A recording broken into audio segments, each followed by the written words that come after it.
प्रकार के नाना प्रकार की चीजें आपके शरीर में हैं, आपके अंदर बैठे हुए।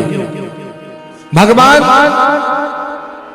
कब आते हैं, भगवान कब आशीर्वाद देते हैं, वह सुनिए। जो आपका देह है उसको आपको फूलों से सुसज्जित करना होगा। हम कर्कश वाणी बोलते हैं। सुबह से जिसके घर में कलह होती है, सुबह से जिसके घर में लड़ाई झगड़ा होता है, सुबह से जिसके घर में किच किच किच होती है, उसके घर में कभी बरकत नहीं होती। दूसरी बात, जिसके घर में ज्यादा नौकर होते हैं वो हमेशा परेशान होता है। लेकिन जमाने को लगता है कि ये सुखी है कैसे। जब आपको नौकर की आदत हो जाती है, यदि वो एक दिन छुट्टी मना ले तो आपके बर्तन भी भिनकते हैं। कहीं कहीं मैंने देखा है, मैं कहीं कहीं प्रोग्राम करने जाता हूं, सोचते हैं कि अब कल कोई भाई आएगी या कोई नौकर आएगा तो वो बर्तन मांज देगा। जिस बर्तन में आपने भोजन प्रसादी ली और रात्रि में उनको ऐसा छोड़ दिया भिनकते हुए, तो वह श्राप देते हैं। उनके श्राप के कारण हमें परेशानी का सामना करना पड़ता है, हमें रोगों का सामना करना पड़ता है, हमें कष्टों का सामना करना पड़ता है। इसलिए नौकरों के चक्कर में ना रहें, अपना काम है आप स्वयं करें। अरे आप अपने हाथ से ही खाते हो, आपके सामने तो थाली रखी जाती है कि नौकर के सामने रखी जाती है? अरे नौकर के सामने रखोगे तो नौकर भोजन करेगा, आपके सामने रहेगी तो आप करेंगे। इसलिए ये बात ध्यान रखें, बर्तनों को हमेशा साफ करके रखें। या वो नहीं आया तो आप कर ले, लेकिन रात्रि भर वो ऐसे झूठे ना रहे। रामायण में भी है, झूठ ही लेना, झूठ ही देना, झूठ ही भोजन, झूठ चलेना। आजकल संसार में यही तो चल रहा है। झूठ बोल करके, लालच करके हम इतना पाप कमा लेते हैं, इतना पाप कमा लेते हैं कि भगवान को भी तुम पर तरस आ जाता है, रोना आ जाता है कि हे मानव, मैंने तुझे किस लिए भेजा था, इस संसार में तू किस लिए आया है, ये सब भूल गया।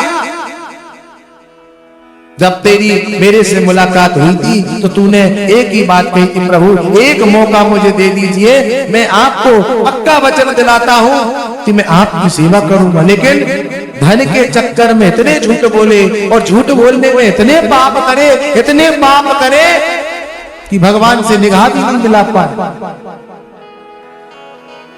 वही व्यक्ति भजन कर सकता है और वही व्यक्ति महान है जिसके जीवन में आलस ना हो। विद्यार्थी है, विद्यार्थी तो एक गठान लगा ले, कभी अपने अंदर आलस ना आने दो। आलस मनुष्याणाम सर्वेषां शत्रु, आलस मनुष्य का सबसे बड़ा शत्रु है। क्या है? आलस। ऐसा नहीं होना चाहिए। एक बालक की शादी हुई, अच्छे बड़े शहर से वो लेकर के आया, उसे बहुत आराम करने की आदत थी। नई आई, प्रातः काल हुआ, प्रातः काल होते ही बेटे की मां ने सोचा बहू सोफा सेट पर बैठी है, नई है, इसलिए अभी नहीं बोलूं।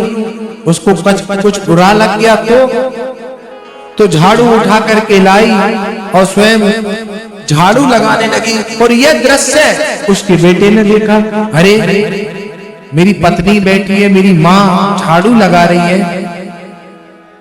लेकिन अभी शादी का पहले ही दिन तो हुआ है, ऐसे में कहना ठीक नहीं रहेगा। यदि मैं झाड़ू लगाऊंगा तो इसको तरस आ जाएगा, मैं झाड़ू लगाऊंगा तो इसको तरस आ जाएगा। अरे आप क्यों लगाते हैं, मैं लगा देती हूँ ना झाड़ू।